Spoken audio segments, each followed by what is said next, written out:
141 na pulis ng PNP Bicol na reassign para sa 2025 national at local elections.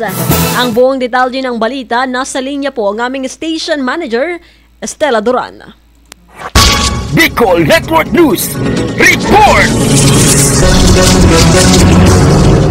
Sa pagsunod sa mga prinsipyo ng pagiging non-partisan, nagsagawa ang Police Regional Office 5 ng pag-reassign sa 141 na mga pulis na may mga kamag-anak na tumatakbo sa mga posisyon sa darating na 2025 national at local elections. Ayon kay PNP Bicol Regional Director Police Brigadier General Andre P. Dizon, ang desisyong ito ay ginawa upang mapanatili ang integridad ng pulisya at mapanatili ang tiwala ng publiko sa mga ahensya ng gobyerno, lalo na sa mga oras ng electoral process. Aniya, ang hakbang na ito ay isang makatarungan at kinakailangang hakbang upang masiguro ang patas na pamamahala sa seguridad at mga operasyon kaugnay ng halalan at upang maiwasan ang anumang uri ng partisanismo. Ang mga pulis na apektado ng reassignment ay inatasan sa mga bagong tungkulin na hindi magbibigay daan sa anumang mga tanong hinggil sa kanilang pagiging tapat at hindi maaapektuhan ng kanilang mga personal na ugnayan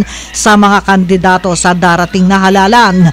Ang nasabing hakbang ay paraan upang tiyakin na ang buong proseso ng halalan ay isasagawa ng tapat at walang kinikilingan at upang mapanatili ang kaayusan at kaligtasan ng mga mamamayan sa buong rehiyon. Samantala, sinabi din ni Dizon na sa 80% na handa ang kanilang tanggapan para sa darating na eleksyon. Kasama mo sa Bicol Network News, Mega Patrol number 12, Estela Duran, tatak tunay na serbisyo.